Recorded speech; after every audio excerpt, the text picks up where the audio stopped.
When I first saw this video online, I genuinely thought it was a parody, a bit of a wind-up, because you see lots of these videos where someone is dressed up as a police officer or security guard, having a conversation with somebody which is really ridiculous, and it's obviously done to drive engagement, etc.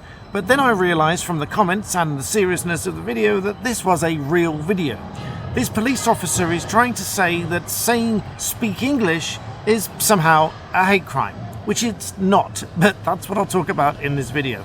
Believe it or not, that's where we've got to. A barrister on YouTube talking about why it is not a hate crime to say to somebody to speak English. And as it turns out, that's not even what he said. But let's watch the video and then we'll talk about it.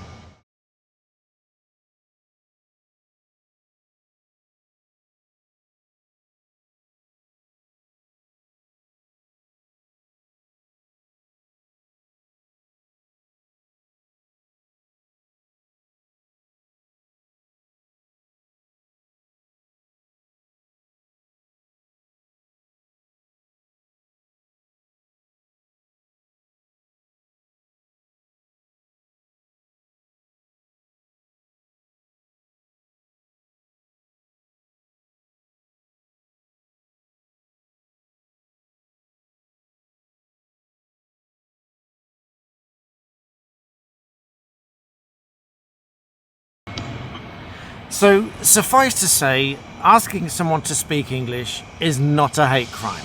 It can't be a hate crime in and of itself, because there has to be a crime in the first place for something to be motivated by hate based on any protected characteristic in order for it to become a hate crime. You see, a hate crime in and of itself doesn't really exist. A hate crime is only any other kind of crime that is motivated out of hate or hostility, which is based or derived on any kind of protected characteristic. That's like race, religion, sex, gender orientation, all those kind of things. And so if something were based on race or religion or whatever, and it was a crime, let's say somebody setting fire to a building because it was of a particular race or ethnic minority, that would be a crime of arson motivated by hate or hostility because of a protected characteristic. That makes it a hate crime. And then quite rightly, that is then dealt with much more severely in the courts. Much more severely, because it's based on hate against a protected group. Now, that much is right, but this is not that. And as it turns out, it's not even what he said, but I'll come back to that in a minute.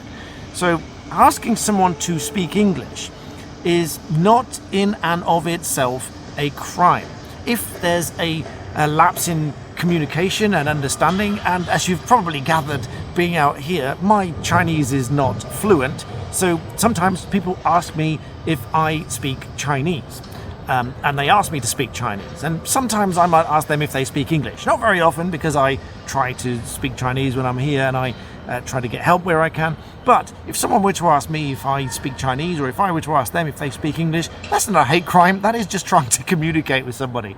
And I see it utterly ridiculous for anyone to even come close to suggesting that it might be perceived as a crime.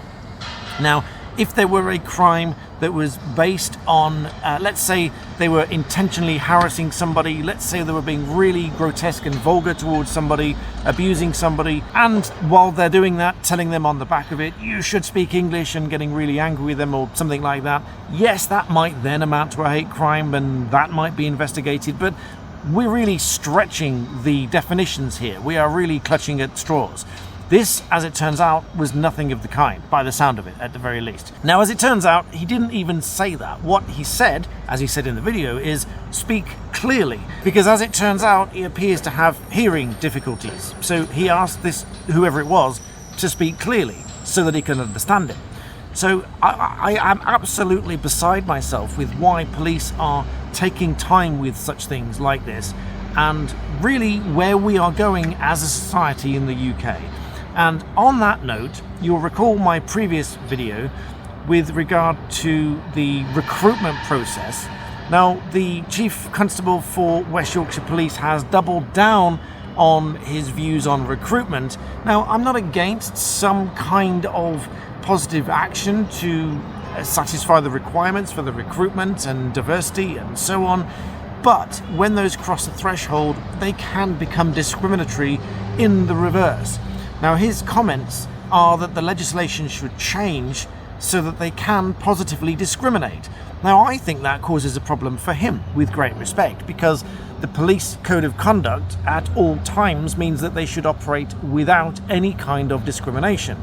So for him to put forward the view that he wants to be able to discriminate, that raises the question as to whether or not he is losing public trust and confidence in him as a police officer, the chief constable no less, of a police service, and whether or not that could give rise to any complaints against him. Now, I'm not suggesting that people run off and make complaints. That's not what I'm suggesting people should do. I'm raising a question here as to whether those comments and those views bring him and the force into disrepute because they are supposed to be policing without any kind of discrimination whatsoever. Let me know what you think in the comments below, because I personally think they should be operating without any kind of discrimination, including positive discrimination, because whilst they can take positive steps to address any disparity within the recruitment process, I don't think that should extend to this. But back to this video, I'm quite amazed that we've got to this point here. I'm quite disappointed that the police are actually spending time with this, because I've covered many stories before where the police do not turn up and do not take the time to investigate things where they do have information that they could act on, such as the whereabouts of a mobile phone that's been stolen, the whereabouts of a vehicle that's been stolen, when they've been tracked to a location but the police just refuse to do anything about it. And yet they do come out to talk to people, or they do, at least walking the street, visit somebody to talk about things like this. And doubtless they may now consider recording it as a non-crime hate incident, because it's not a crime, but they might perceive it as hate, therefore they might record it as a non-crime hate incident. I've talked about those before. I think those are wrong. I don't think these should be recorded, and again, let me know what you think about those in the comment section below. But I just thought, because I've been tagged so many times about this video, that I would sit here for a few minutes and tell you what I think about that. That's what I think about it. I think it's ridiculous. I'm quite disappointed. So leave me your thoughts and comments, and as always, thank you for watching.